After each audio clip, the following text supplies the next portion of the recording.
Charging and turbo charging दोनों में arrangement का डिफरेंस है। तो सुपर चार्जिंग में पहली बात तो करते क्या है, तो ये मल्टी सिलेंडर अरेंजमेंट ले लिए, ठीक है। ये इनलेट मैनिफोल्ड, ये एग्जॉस्ट मैनिफोल्ड। अपने को चाहिए कि इनलेट मैनिफोल्ड में जो प्रेशर आए या इनटेक वॉल में जो प्रेशर आए वो हाई प्रेशर पे आए। तो उसके लिए क्या करें, हम लोग एक एयर कंप्रेसर लगा देंगे, ठीक है। ये एटमॉस्फेयर से एयर लेगा और प्रेशर हाई प्रेशर बना करके इनलेट वॉल में देगा, और जिससे क्या होगा, फ्यूल ज़्यादा फ्यूल हम लोग देंगे और ज़्यादा एयर के साथ वो मिलकर ज़्यादा हीट डिलीवर करेगा। तो उससे एफिशिएंसी वगैरह बढ़ जाएगा, पावर आउटपुट बढ़ जाएगा। लेकिन इस एयर कंप्रेसर को चलाने के लिए क्या करें, ये भी तो पावर खाता है, ये भी तो पावर कंज्यूमिंग डिवाइस है। तो इस एयर कंप्रेसर को चलाने के ही डिफरेंस में आता है सुपर चार्जर और टर्बो चार्जर दोनों में। बस एयर कंप्रेसर को चलाने का तरीका अलग होता है। यहाँ पे हम लोग क्या करते हैं, जो क्रैंक शाफ्ट से जो पावर मिलता है ना, जो क्रैंक शाफ्ट से पावर मिलता है हमको, यहाँ से जो पावर आउटपुट मिलता है, उसी का कुछ पार्ट हम लोग एयर कंप्रेसर चलाने में ले लेते हैं, ठीक है। तो इससे हमारा क्या होगा कि एफिशिएंसी तो बढ़ेगा पर ब्रेक पावर रिड्यूस हो जाएगा, क्योंकि हम लोग इसके क्रैंक शाफ्ट से जो ब्रेक पावर मिल रहा है उसको यूटिलाइज कर रहे हैं एयर कंप्रेसर चलाने में। तो नॉर्मली अगर ये इंजन जो है ब्रेक पावर मान लो दे रहा था कुछ 70 मान लेते हैं, तो उसके बाद सुपर चार्जिंग करने के बाद ये देगा ब्रेक पावर 90, ठीक है। और अगर हम टर्बो चार्ज कर दें तो ये देगा 110, ठीक है। तो नॉर्मल इंजन से तो ये ज़्यादा ही ब्रेक पावर देगा ये वाला, नो डाउट। हम इसी से यूटिलाइज कर रहे हैं कंप्रेसर चलाने के लिए, पर फिर भी ये ब्रेक पावर उससे ज़्यादा ही देगा क्योंकि ज़्यादा फ्यूल जल रहा है ना। लेकिन टर्बो चार्ज वाले से कम देगा, क्योंकि टर्बो चार्ज में हम लोग इसके ब्रेक पावर को यूटिलाइज नहीं करते कंप्रेसर चलाने के लिए। टर्बो चार्जर में हम दूसरा अरेंजमेंट लगाते हैं। टर्बो चार्जर में हम लोग क्या करते हैं, ये समझ में आ गया, ये सुपर चार्जर का अरेंजमेंट है। तो यहाँ ब्रेक पावर रिड्यूस होगा टर्बो चार्जर के कंपेयर में। टर्बो चार्जर में क्या करते हैं हम लोग कि नाम ही से समझ में आ रहा है, टर्ब, टर्ब मतलब टरबाइन, टरबाइन का यूटिलाइज करते हैं सुपर चार्जर को चलाने में। अब देखो टरबाइन कैसे चलता है, ये कुछ कुछ रीजनरेटिव ब्रेटन साइकिल जैसा है। वहाँ पर क्या था, ये जो टरबाइन से जो एग्जॉस्ट गैस निकल रहा था उसको हम लोग एटमॉस्फेयर में फेंक दे रहे थे, जिसका टेम्परेचर काफ़ी ज़्यादा था।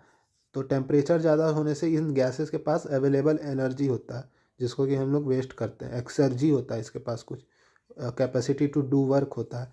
तो इस गैसियस प्रोडक्ट को हम लोग वेस्ट कर देते थे, उसी को हम लोग यूटिलाइज कर देते थे फिर वहाँ से हीट रीजनरेटिव ब्रेटन साइकिल में। उसी तरह यहाँ पे जो एग्जॉस्ट से गैसेस निकल रहा है, इसका कुछ ना कुछ टेम्परेचर हाई होगा, प्रेशर भी हाई होगा, ठीक है। तो इसका हम लोग वेस्ट कर दे रहे हैं जो एटमॉस्फेयर में, उसी से क्यों ना टरबाइन को चला दिया जाए। टरबाइन यहाँ अटैच कर दिए जो कि कंप्रेसर को चला रहा है, कंप्रेसर प्रेशर को बढ़ा रहा है।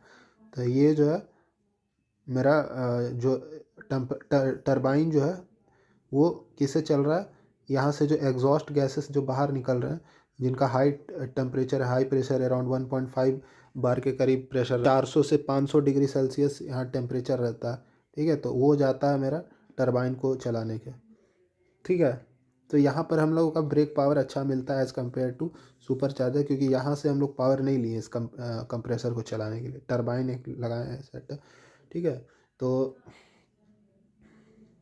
पर इसके साथ क्या प्रॉब्लम क्या है कि ये टरबाइन तब तक नहीं चलेगा जब तक यहाँ का सफिशिएंट टेम्परेचर एराइज ना हो जाए। ऐसा थोड़ी कि शुरुआत में ही टेम्परेचर 400-500 पहुँच जाएगा, कुछ टाइम लेगा ना।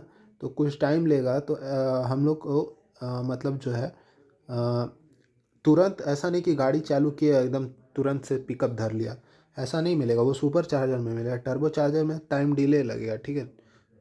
वो तुरंत स्टार्टिंग में ही हाई जो है हमारा स्पीड नहीं देने लगे। हाँ, तो टर्बो चार्जर में क्या था कि यहाँ पे जब तक सफिशिएंट प्रेशर राइज नहीं करेगा तब तक हम टरबाइन को नहीं दे सकते चलाने के लिए। टरबाइन रन ही नहीं होगा ना, टरबाइन को रन करने के लिए एक सफिशिएंट अमाउंट ऑफ पावर चाहिए। तो इस चीज़ के लिए हम लोग क्या करते हैं, कई बार ट्विन चार्जिंग मेथड यूज़ करते हैं। ट्विन चार्जिंग क्या होता है कि so for the turbocharger to start in the beginning, pressure should be there so that at beginning मतलब टर्बो चार्जर को चालू होने के लिए और शुरू में ही इनिशियली पावर ज़्यादा डेवलप करने के लिए हम लोग को शुरुआत केस में ही प्रेशर डेवलप करना पड़ेगा, ठीक है। तो शुरुआत में हम लोग क्या करते हैं, सुपर चार्जिंग करा लेते हैं, फिर उसके बाद लेटर स्टेज में जाके टर्बो चार्जिंग करा देते हैं। तो इसी कॉम्बिनेशन को कहते हैं ट्विन चार्जिंग।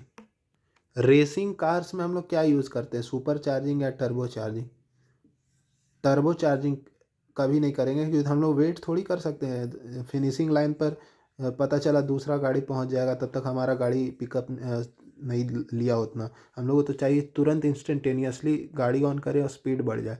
तो रेसिंग कार में सुपर चार्जिंग लगाते हैं, टर्बो चार्जिंग नहीं।